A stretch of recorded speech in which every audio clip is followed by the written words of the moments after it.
Assalamualaikum warahmatullahi wabarakatuh. Bismillahirrahmanirrahim. Kali ini kita akan mereview materi kita, yaitu ada dua bab yang Ustadz jadikan kisi-kisi dalam PTS genap ini. Yang pertama yaitu bab sholat, dan kedua bab haji. Baik, kita membahas satu persatu isi kisi-kisi yang akan Ustadz sampaikan di sini. Bisa kalian buka kitabnya pada halaman 10. Sebabnya semester ini kita mulai di halaman 10. Yang pertama di sini Ustadz akan memberikan mengenai pertanyaan mengenai darah perempuan.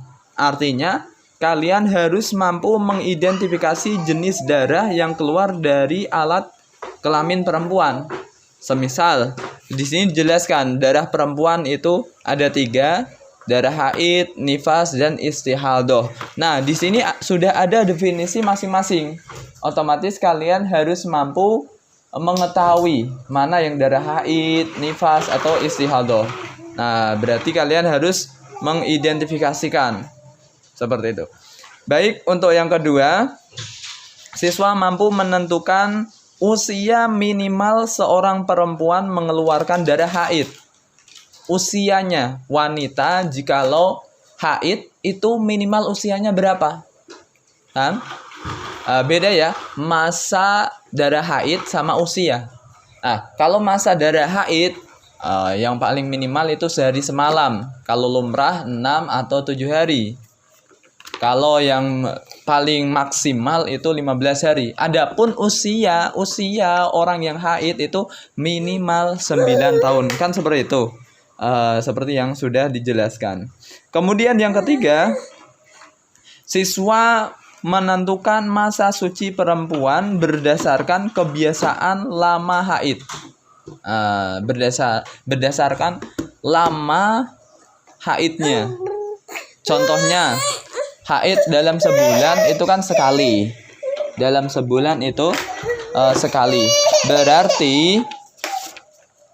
Berarti masa suci itu dihitung dengan masa haidnya. Contohnya, kalau haidnya itu 15 hari, berarti sebulan kurangi 15 hari.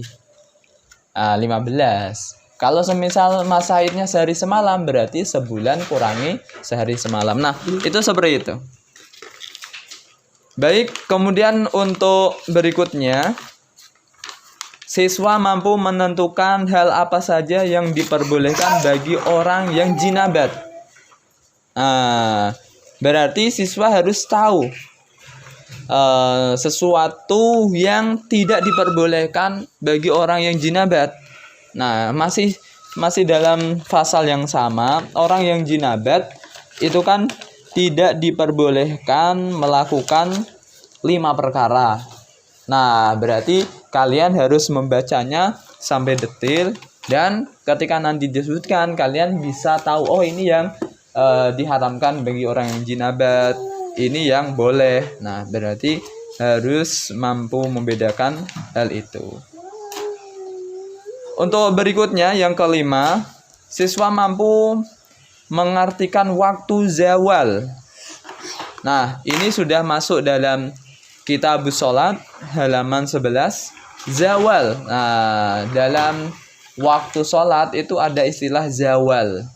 Zawal itu artinya bergeser. Nah, berarti ketika matahari berada tepat di atas kepala sehingga bergeser ke barat, dinamakan waktu zawal. Yang keenam, siswa mampu mengartikan makna sholat al-mafruḍah. Sholat al-mafruḍah. Itu bisa dibaca, sholat al-mafruḍah itu apa? Silahkan dibaca. Yang ketujuh, siswa mampu memperkirakan waktu dalam sholat. Siswa mampu memperkirakan waktu dalam sholat. Maksudnya gimana, Ustadz? Sholat itu kan mempunyai waktu masing-masing. Nah, dalam waktu itu ada namanya waktu jawaz, waktu ikhtiar, waktu makruh. Nah, berarti kalian harus mengetahui arti daripada waktu di sini. Waktu makruh itu catatannya gimana? Dari kapan sampai kapan? Waktu jawaz dari kapan sampai kapan? Nah, ketika kalian tahu arti itu, berarti kalian bisa menamakan, oh ini namanya waktu makruh. Oh ini namanya waktu ikhtiar. Nah, seperti itu. Kemudian untuk soal ke-8, siswa mampu menunjukkan hal-hal yang termasuk syarat wajib sholat. Syarat wajib sholat, halaman 11, fasal wasyara itu wujubi sholat. Nah, di situ kalian harus mengetahui syarat wajib sholat. Jangan sampai keliru. Nah, itu kan ada Islam, balik, berakal. Ya, yang mana ini adalah batasan daripada taklif.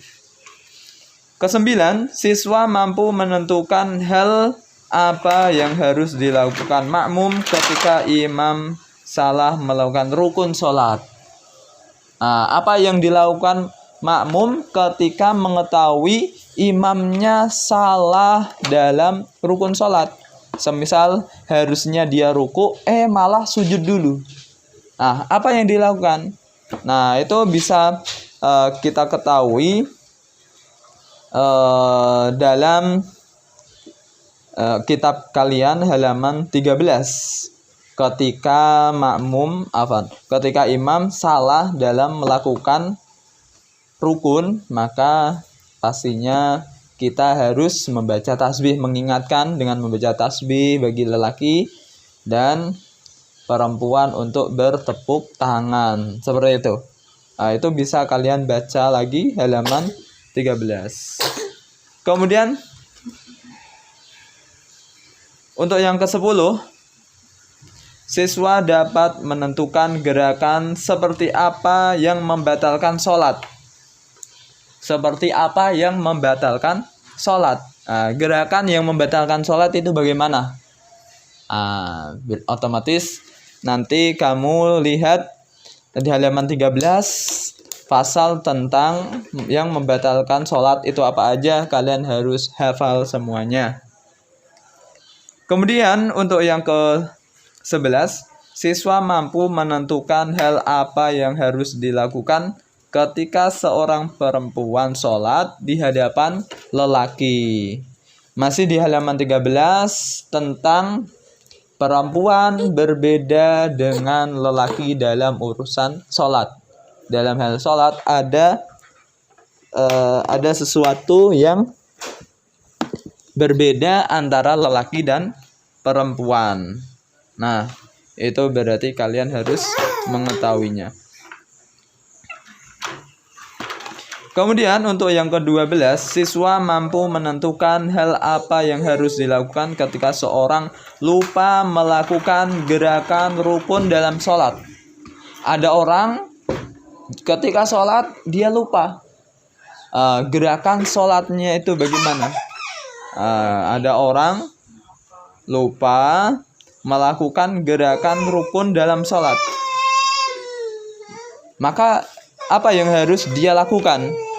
Nah, perhatikan, itu masuk dalam halaman 14 tentang faslun wal matruku minas sholat. Sesuatu yang ditinggal di dalam sholat. Nah, ketika rukun itu bagaimana? Ketika sunnah bagaimana? Ketika hayat bagaimana? Kemudian untuk soal yang ke-13, siswa mampu menunjukkan tata cara sujud sahwi.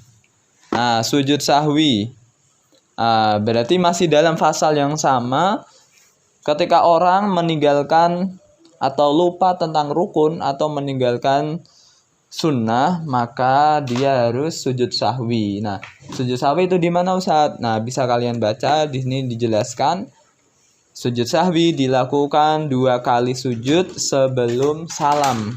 Kan seperti itu. Kemudian untuk soal berikutnya ke-14. Di sini Ustadz akan memberikan pertanyaan mengenai kasus seseorang yang akan melakukan perjalanan. Nah, berarti kalian harus mampu menentukan tata cara sholat yang diperbolehkan ketika dalam perjalanan. Nah, berarti ini sholat musafir, sholat orang yang dalam perjalanan itu bagaimana? Berarti kalian harus mengetahui syarat-syaratnya. Nanti Ustadz akan memberikan sebuah kronologi cerita. Ceritanya seperti ini. Habis itu kalian menentukan apakah apakah perjalanan yang seperti itu dia boleh melakukan jamak qashar.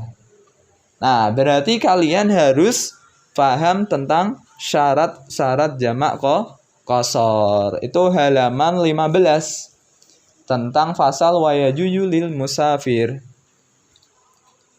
Oke, baik. Untuk pertanyaan berikutnya yang ke-15, siswa mampu menunjukkan sholat apa saja yang bisa dijamak. Nah, sholat apa aja yang bisa dijamak?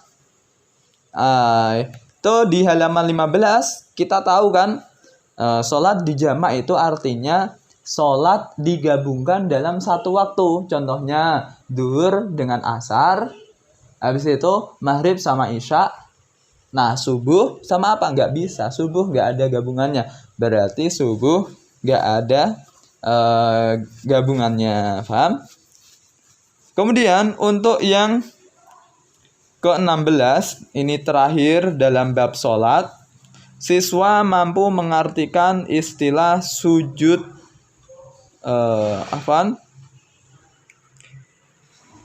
maksud daripada pertanyaan ini, siswa mampu mengartikan istilah wujuduz zat. Di sini harusnya masuk ke bab haji. Ini sudah masuk dalam bab haji, halaman 24. Halaman 24, di sana ada istilah wujuduz zadi, menemukan atau mempunyai bekal. Berarti orang yang haji harus mempunyai bekal. Artinya bekal itu apa? Bekal entah itu tiket pesawat, ongkos dalam perjalanan, kemudian biaya hidup, dan lain sebagainya. Itu namanya wujuduz zat. Dia mempunyai bekal. Itu masuk dalam bab haji. Kemudian untuk soal ke-17, siswa mampu menunjukkan tata cara tawaf. Tawaf itu apa, Ustadz? Tawaf itu ketika kita di Ka'bah, sudah di Makkah dan di area Ka'bah, kita mengitari Ka'bah 7 kali. Itu namanya tawaf. Dengan bacaan labbaik Allahumma labbaik dan lain sebagainya. Kemudian ke-18, siswa mampu membedakan rukun haji dan rukun umroh. Rukun haji dan rukun umroh berarti kalian harus bisa membedakan antara rukun haji dan rukun umroh. Halaman 24 masih sama. Kemudian yang ke-19, siswa mampu menentukan hukum seorang yang melakukan akad pernikahan dalam saat ia ihram. Ada orang haji ihram, habis itu dia melakukan akad nikah. Bagaimana hukumnya? Apakah sah atau tidak?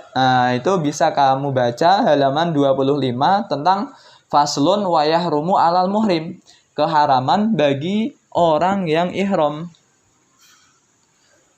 Kemudian untuk yang ke-20, siswa mampu menunjukkan penyebab rusaknya haji. Haji itu bisa rusak, sebabnya apa? Nah, masih fasal yang sama. Wala yakhruju minhu bil fasad itu. Wala yufsiduhu illal wat'u. Tidak merusak haji kecuali wati. Wati itu jima, hubungan suami istri. Kemudian untuk soal 21, siswa mampu menentukan denda wajib karena meninggalkan kewajiban haji, yang mana dendanya ini tertib.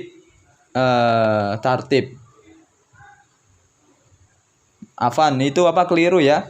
Siswa mampu menentukan denda wajib, yang mana denda wajibnya ini harus tartib, artinya berurutan.